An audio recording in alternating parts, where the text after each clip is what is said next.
Good evening, सत श्री अकाल। एक बार फिर आप तमाम लोगों का स्वागत है। उम्मीद है पूरी क्रैंक तक फैमिली अच्छी होगी, अपना और अपनों का ख्याल रख रही होगी। एक शहंशाह ने बनवा के हंसी ताजमहल, हम गरीबों की मोहब्बत का उड़ाया है मजाक। अक्सर ये बातें लोग मजाक में या सीरियसली कहते हैं, और उसकी वजह यह है कि लोगों का मानना है कि जब शाहजहां ने ताजमहल बनाया अपनी मुमताज के लिए, तो बाकी आशिकों का ख्याल नहीं रखा। उनके पास इतने पैसे नहीं थे कि अपनी महबूबा, अपनी माशूका के लिए इतना कीमती मकबरा बना सके। लेकिन क्या आप जानते हैं कि ताजमहल आगरा में ना होता, ये कहीं और होता। अगर सिर्फ 3 चीजें ना होती तो आगरा में ताजमहल नहीं होता, और ये ताज आगरा से कहीं दूर मध्य प्रदेश के एक इलाके बुरहानपुर में होता। वही बुरहानपुर जहां मुमताज महल की मौत हुई, वही बुरहानपुर जहां पहली बार 6 महीने तक मुमताज महल को दफना कर रखा गया। यानी पहली कब्र मुमताज महल की बुरहानपुर थी।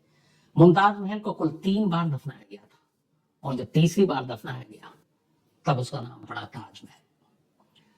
आज इस ताजमहल की कहानी, मुमताज महल की कब्र की कहानी, और ताजमहल से जुड़े उन तमाम किस्सों की कहानियां, जिसमें बहुत सारी बातें कही जाती, जैसे एक कि जिन लोगों ने ताजमहल बनाया उन तमाम मजदूरों के हाथ काट दिए गए। क्या सच्चाई है इसमें?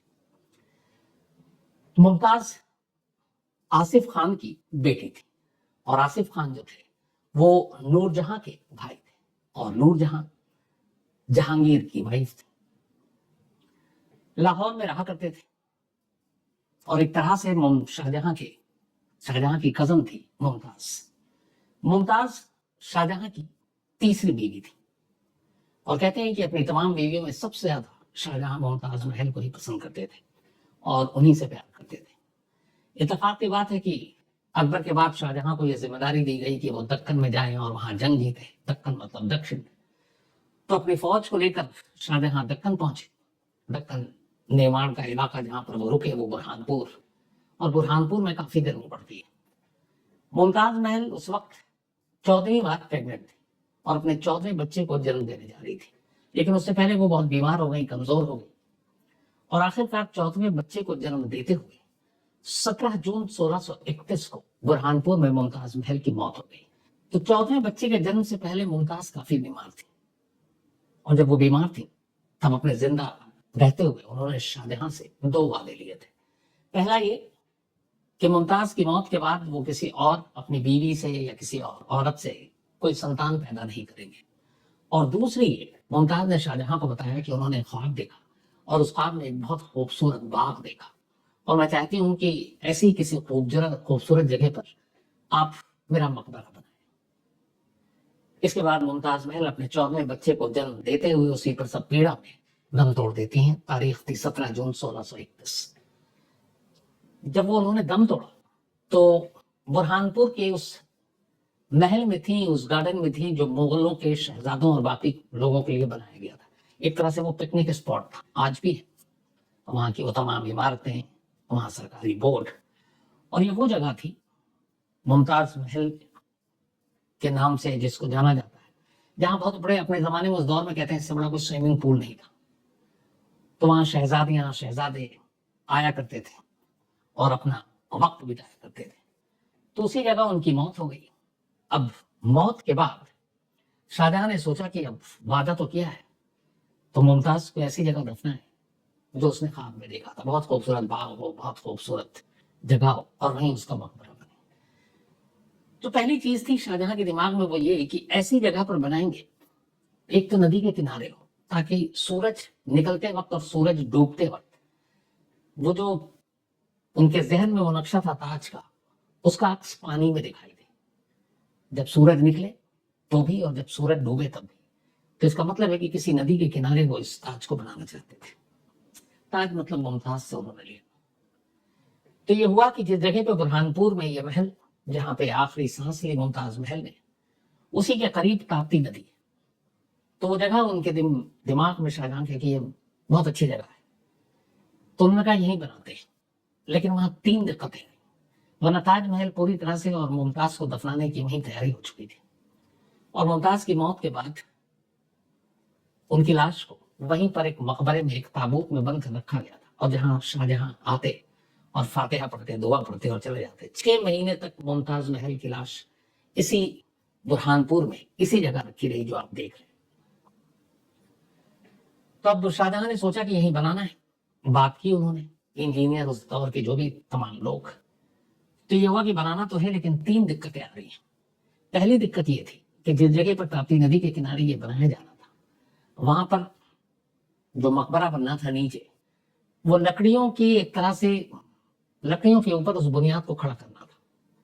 तो ये हुआ कि यहाँ पर जो लकड़ियां हैं ये बहुत ज्यादा अरसे तक काम नहीं कर पाएंगे, उसमें दीमक लग जाएगा और फिर वो जो इमारत है वो नीचे भरभरा कर गिर जाएगा। दूसरी दिक्कत ये आई कि चूंकि ताप्ती नदी के किनारे ये जगह है, तो यहाँ की मट्टी ऐसी है जो बहुत मजबूत नींव या बुनियाद को नहीं रख सकती है, मतलब कमजोर बुनियाद होगी इसकी। तो कमजोर बुनियाद की वजह से आने वाले वक्त में हो सकता है वो इमारत ढह जाए। और तीसरी जो सबसे बड़ी प्रॉब्लम थी वो ये थी कि जो ताजमहल बनाना था वो संगमरमर से बनाना था, मार्बल से। और बुरहानपुर जैसे इलाके में मार्बल था नहीं, तो मार्बल के लिए मकराना चुना गया था, जहां से मकराना से इस को लाना था। लेकिन मकराना वहां से काफी दूर, तो जितनी दूरी से अगर संगमरमर को लाया जाता तो ताजमहल का खर्चा डबल हो जाता। और उससे पहले ये 2 मसले। तो फिर तय हुआ कि नहीं, कहीं और बनाते हैं। अब जगह चुनने की बारी आई। आखिर में आगरा को चुना गया। आगरा में एक जमीन देखी गई, लेकिन वो जमीन राजा जयसिंह की थी। फिर राजा जयसिंह से बात हुई और ये हुआ कि जो बुरहानपुर में ये सारी जमीन है, जहां पर मुमताज महल का मकबरा जहां 6 महीने रखा गया, वो महल एवज में वो जमीन दे दी जाएगी राजा जयसिंह को। समझौता हो गया और अब आगरा में उस जमीन को सबसे पहले बराबर किया गया, यमुना किनारे। बराबर करने के बाद अब ताजमहल बनाने का काम शुरू होता है। 1631 में ताजमहल बनाने का काम शुरू हुआ आगरा में, और अगले 22 साल तक 1653 तक ये काम चला। मकराना से हाथी, घोड़े, ऊंट, इन सारी चीजों से मार्बल लाए गए। करीब 20,000 मजदूर लगे रहे। इधर जिस जगह बुरहानपुर में मुमताज महल को दफनाया गया था, जो रखा गया था, उनकी जो पहली कब्र है बुरहानपुर में, वहां पर तमाम जो बुरहानपुर के लोग थे उनकी ड्यूटी लगी रहती थी। कुछ लगातार कुरान पढ़ते थे, कुछ बाकी कामों में। अब जब आगरा में ये काम शुरू हुआ तो फिर 6 महीने के बाद मुमताज महल के बुरहानपुर से इस मकबरे से उस ताबूत को उनकी लाश के साथ उठाया गया और उसके बाद आगरा ले जाया गया। आगरा में यमुना के किनारे अब मुमताज महल को दूसरी बार दफनाया गया, क्योंकि अभी तक ताजमहल का काम चल रहा था। अब दूसरी बार दफनाया गया, उसके बाद ताजमहल का काम चलता रहा। 1631 में शुरू हुआ और 1653 में ताजमहल बनकर तैयार हुआ। फिर तीसरी बार आगरा में यमुना के किनारे से मुमताज महल की लाश को निकाला गया और उसी ताजमहल के अंदर, क्योंकि ताजमहल तो एक मकबरा है, तीसरी और आखिरी बार वहीं दफनाया गया। यह आखिरी बार था जब मुमताज महल की कब्र ताजमहल में बनी, और फाइनली इसके बाद फिर कभी लाश नहीं निकाली गई। कहते हैं कि 22 सालों में करीब 20,000 मजदूरों ने ताजमहल को बनाया, लेकिन इनमें से करीब 4,000 मजदूर वो थे जो बुरहानपुर से गए थे। जब मुमताज महल की लाश को पहली बार बुरहानपुर से निकाला गया तो उसके साथ तमाम बुरहानपुर के लोग गए, फिर वो वहीं रह गए। उनको भी ताजमहल की उस काम में लगा दिया गया, ईंट धोना, पत्थर काटना, नक्काशी करना, इन सारी चीजों में। और कहते हैं कि उन 4,000 लोगों में से कभी कोई लौट कर वापस बुरहानपुर नहीं आया, उन सबकी वहीं मौत हो गई। तो 22 साल में ताजमहल बनकर तैयार हुआ। ताजमहल पर 2 तरह की चीजें, कहते हैं कि इसका खर्चा करीब 50 लाख है, लेकिन दूसरे जो बाकी जो हिस्टोरियन, उनका कहना है कि इस पे कुल खर्चा करीब 4 करोड़ रुपए आया था। ये सिर्फ मजदूरों की मजदूरी थी, करीब 50 लाख रुपए उस वक्त। बाकी जो मार्बल आए विदेशों से, नक्काशी और बाकी सारी चीजें, उन सारे कामों पे तब 1620 से 50 के बीच में 4 करोड़ रुपए का खर्च आया था। शाहजहां चाहते थे कि ताजमहल ऐसी जगह पे बने जहां सूरज डूबते और उगते वक्त उसका अक्स ताज का पानी में दिखाई दे, और वही हुआ। यमुना के किनारे उसी तरीके से बनाया गया और ताजमहल बनकर तैयार हुआ। इस दौरान में फिर वक्त करवट लेता है और शाहजहां आखिरी वक्त में वो बीमार रहने लगे।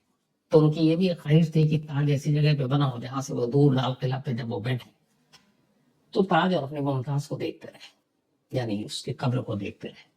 ताजमहल बनने के बाद, बल्कि ताजमहल बनने के करीब 16 साल बाद 1659 में शाहजहां को उन्हीं के बेटे औरंगजेब ने एक तरह से बंधक बना लिया और उन्हें कैद कर दिया।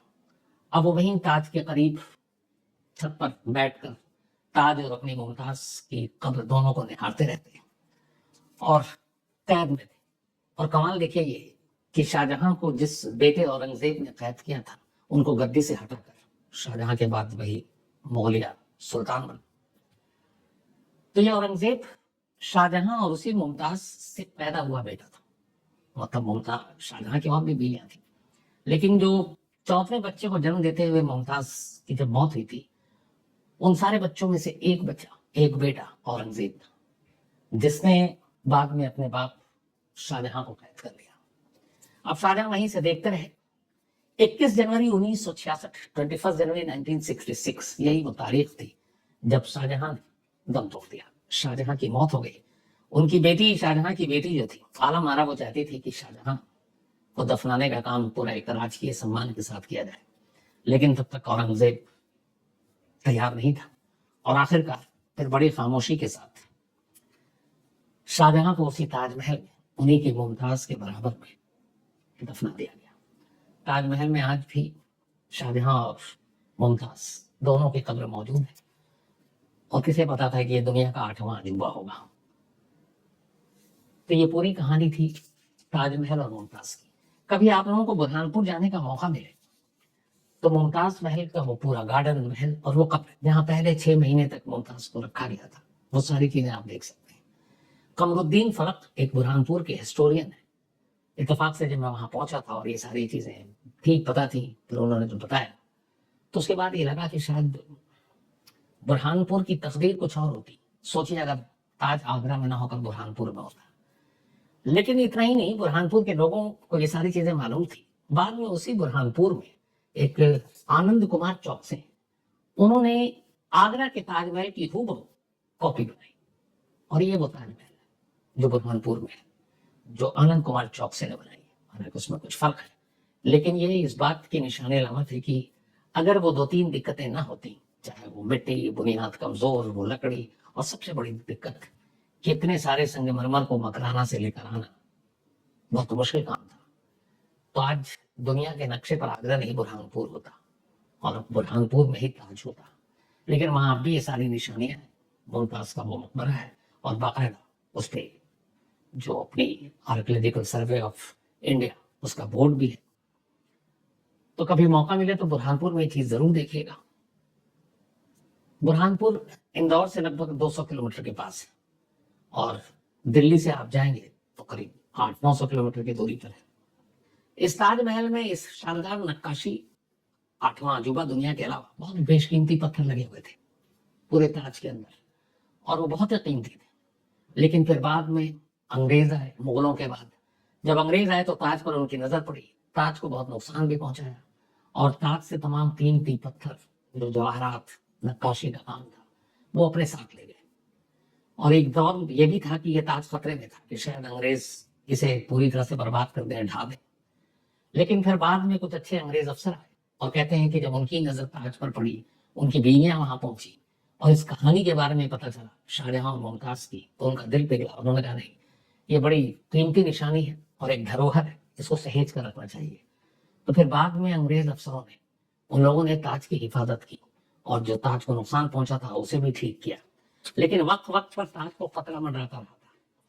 इसी के बाद क्या हुआ कि 1965 में जब पाकिस्तान के साथ भारत की जंग हुई, तो एक ये था कि पाकिस्तान भारत पर हमला कर सकता है एयरफोर्स के जरिए, और बहुत सारी ऐसी चीजें हैं जिनको नुकसान पहुंचा सकता है।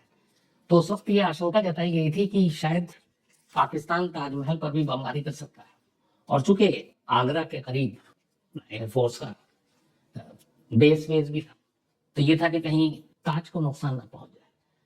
तो ताज को नुकसान न हो, उससे बचाने के लिए पाकिस्तान की तरफ से हवाई हमले में ताज पे कोई चीज ऐसी ना गिरे या उससे नुकसान ना हो, उसको रोकने के लिए बाकायदा ताज को ढकने के लिए काले रंग का विशाल का बहुत बड़ा कपड़ा सिला गया था, बहुत बड़ा, जिससे पूरे ताज को ढक दिया जाता है कि रोशनी में, तो संगमरमर है और चांदनी रात में तो ताज वैसे ही चमकता है, दूर से ही दिखाई देता है। तो ताज दिखाई ना दे, इसलिए उसके ऊपर काला कपड़ा ढकने का प्लान बनाया गया। और इसके लिए इस काले कपड़े को सिला गया। सोचिए पूरे ताज को ढकने के लिए कितने बड़े कपड़े की जरूरत होगी। लेकिन ये काम शुरू हुआ, काम हुआ, पर शुक्र है कि ताज पर कोई ऐसी आंच नहीं आई और ताज को कोई नुकसान नहीं पहुंचा। धीरे धीरे वक्त बीता, जंग खत्म हो गई। कहते हैं कि 1995 तक इस काले रंग के कपड़े को संभाल कर रखा गया था कि आगे शायद कभी इस्तेमाल करना पड़े ऐसी सूरत में, जंग की सूरत में। तो इस विशालकाय काले कपड़े को जिससे ताज को ढकना था उसको संभाल कर रखा गया और ये अगले 30 साल तक संभाल कर रखा गया। 1965 की बात है, उसका 1995 तक ये कपड़ा संभाल कर रखा गया था।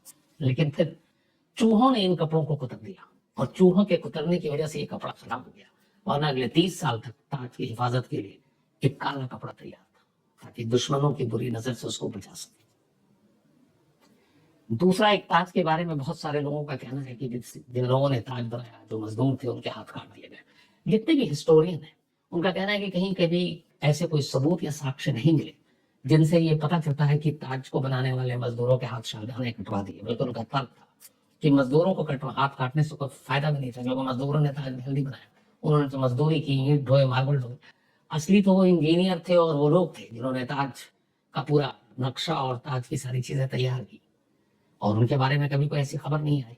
तो ताज बनाने वालों को छोड़कर ताज के लिए मजदूरी करने वालों के हाथ काटने का कोई तुक नहीं बनता।